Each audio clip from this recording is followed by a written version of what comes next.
कुंभ सज गया है? हाँ, बिल्कुल सज गया है। देख रहे हैं आप चारों तरफ। व्यवस्थाएं अच्छी हैं? व्यवस्थाएं मैं समझता हूँ बहुत अच्छी व्यवस्थाएं। श्रद्धालु प्रसन्न है? श्रद्धालु भी प्रसन्नता का अनुभव कर रहे हैं क्योंकि इनको चारों तरफ से आने जाने की पूरी साधन दिए जा रहे हैं। और और पहले संत प्रसन्न है कि नहीं है? हाँ, संत भी इसलिए प्रसन्न है कि पहले जो हमारी पिछला जो अर्ध कुंभ था तब भी ये व्यवस्था थी। उसके पहले कुंभों में जो हमें राशन दिया जाता था, क्योंकि मैं भी एक पीठ का मठाधीश हूँ और यहाँ पर हमारा शिविर भक्ति वेदांत नगर करके लगा हुआ है, तो हम लोगों को सामान खुद खरीदना पड़ता था। यद्यपि यहाँ राशन पहले भी मिलता था पर वो सड़ा गला होता था, जिसका हम प्रयोग भक्तों के बीच में नहीं कर पाते थे, क्योंकि हमारे यहाँ IV VIP नहीं होता। सब एक साथ में ही बैठ करके प्रसाद ग्रहण करते हैं, तो प्रसाद सही हो, शुद्ध हो। ये पहली बार है, इसके पहले भी अर्ध कुंभ में भी ये पहली बार है इन दोनों कुंभों में हमें ऐसा अनाज राशन दिया जा रहा है जिससे हम भक्तों के बीच में खा सकते हैं, पी सकते हैं। महाकुंभ में आने वाले श्रद्धालुओं की औसत संख्या रोजाना 1 करोड़ से भी ज्यादा है। इतने लोगों के खाने, ठहरने के अलावा पहुंचने का इंतजाम करना भी आसान काम नहीं होता है। यूपी और केंद्र सरकार ने निजी कंपनियों के साथ मिलकर लोगों की आवाजाही के लिए भी सबसे बड़े इंतजाम किए हैं। बस, ट्रेन, फ्लाइट्स और निजी वाहनों के लिए अलग अलग तैयारियां की गई हैं, जो पहले कभी नहीं हुई। रेलवे की ओर से 10,000 रेगुलर और 3100 मेला स्पेशल ट्रेन चलाई गई हैं। पिछली बार 756 स्पेशल ट्रेन चलाई गई थी। रेलवे स्टेशन पर 12 अलग अलग भाषाओं में अनाउंसमेंट किया जा रहा है। प्रयागराज इलाके में ही रेलवे ने अपने 10,000 से ज्यादा की वर्क फोर्स फील्ड में उतारी है। आरपीएफ के 10,000 जवान भी लगाए गए हैं। यूपी रोडवेज 7,000 से ज्यादा बसों का संचालन कर रहा है। 550 से ज्यादा शटल बस लगाई गई है। फ्लाइट से आने वाले श्रद्धालुओं के लिए 81 एक्स्ट्रा स्पेशल फ्लाइट चलाई गई हैं। 23 शहरों से सीधी कनेक्टिविटी दी जा रही है। संगम नगरी में आस्था की अमृत डुबकी लगाने 10 करोड़ लोग ट्रेन, 10 करोड़ लोग बस और फ्लाइट के जरिए पहुंचने का अनुमान है। लेकिन सबसे बड़ा आंकड़ा निजी वाहन से आने वाले लोगों का है। उम्मीद है कि 45 दिन में 25 करोड़ लोग निजी वाहनों से संगम आएंगे। इनके लिए भी खास इंतजाम किए गए हैं। 1850 हेक्टेयर यानी 18.5 वर्ग किलोमीटर एरिया में पार्किंग बनाई हुई है। मेला परिसर के आसपास 130 पार्किंग तैयार की गई है। इन पार्किंग्स की कैपेसिटी एक साथ 10 लाख वाहन खड़े करने की है। 10 लाख गाड़ियों के पार्किंग की व्यवस्था इस बार की गई है। 130 पार्किंग ऐसे बनाए गए हैं जहां गाड़ियों की पार्किंग की जा रही है और इसके लिए काफ़ी पहले से तैयारियां की गई। दुनिया के ऐसे तमाम बड़े आयोजनों के ट्रैफिक मैनेजमेंट का अध्ययन किया गया और उसके अनुसार फिर व्यवस्थाएं की गई। कुंभ में संगम तट की तरफ जाने वाली जो तमाम गाड़ियां हैं, रास्ते में 130 ऐसे पार्किंग वाली जगह चिन्हित की गई है और वहां पर गाड़ियों को पार्क किया जा रहा है।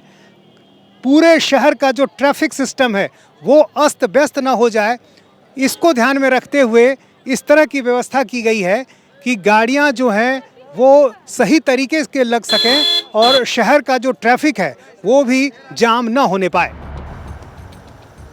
45 करोड़ भक्तों, कल्पवासियों और साधुओं की सिक्योरिटी को लेकर भी इंतजाम पहले से कहीं ज्यादा हाईटेक किए गए हैं।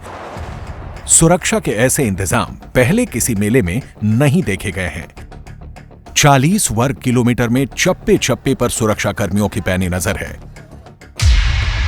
मेला परिसर में 75,000 से ज्यादा सुरक्षा कर्मी तैनात किए गए हैं। भीड़ के हिसाब से 7 लेयर का सिक्योरिटी प्लान बनाया गया है। 57 थानों, 144 पुलिस चौकी, 2 साइबर थाने बनाए गए हैं।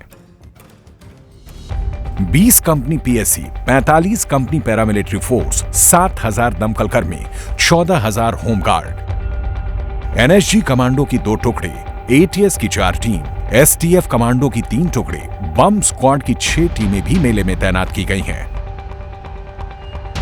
पहली बार प्रयाग मेले में AI टेक्निक का इस्तेमाल किया गया है। इसके अलावा 2700 से ज्यादा AI कैमरों से मेला परिसर की निगरानी की जा रही है। अंडर वाटर ड्रोन से भी निगाह रखी जा रही है।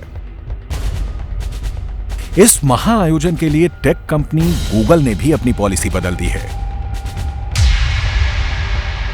गूगल अभी तक स्थायी शहरों को अपने मैप में शामिल करता आया है, लेकिन महाकुंभ के लिए गूगल ने अपनी पॉलिसी में चेंज कर दिया है। पहली बार किसी अस्थायी शहर को गूगल मैप पर शामिल किया गया, यानी मेले में एक जगह से दूसरी जगह जाने पर गूगल मैप भी आपकी सेवा के लिए तत्पर है।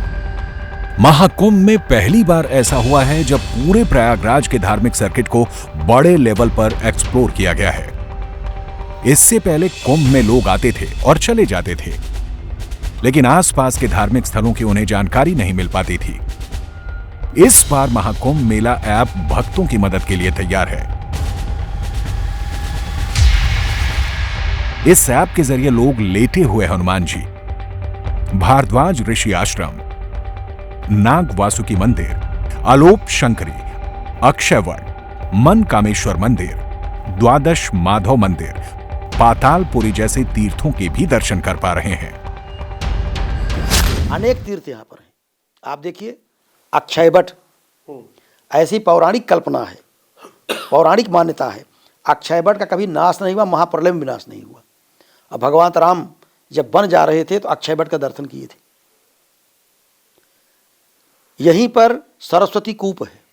सरस्वती एक नदी है जो पहले प्रवाहित थी, लेकिन भूभौगोलिक कुछ परिवर्तन आए तो लुप्त हो गई, लेकिन वो कोई कल्पना नहीं है। वहाँ एक उसके नाम पर एक अदृश्य कूप बना है और ये भी मान्यता है कि ये कूप गंगा में कहीं से वहाँ मिला हुआ है। यहाँ का जल जो है ऐसा होता ही रहता है, तो बिल्कुल संभव है। और वहाँ चले आए, एक भारद्वाज मुनि का आश्रम है। गोस्वामी जी ने लिखा, भारद्वाज मुनि बसहि प्रयागा, जिनहि राम पद अति अनुरागा।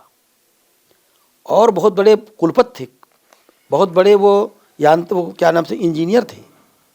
उन्होंने विमान बनाने की कला उनको मालूम थी, विद्या मालूम थी। तो यहाँ प्रयागराज में उनका आश्रम है, एक तीर्थ है।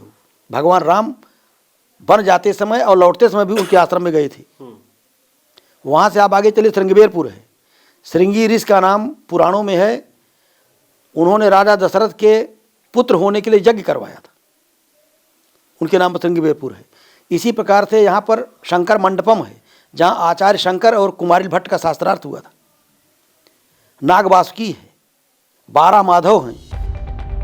प्रयागराज से बाहर विंध्याचल धाम, अयोध्या, काशी जैसे तीर्थ स्थलों पर भी बड़े पैमाने पर इंतजाम किए गए हैं।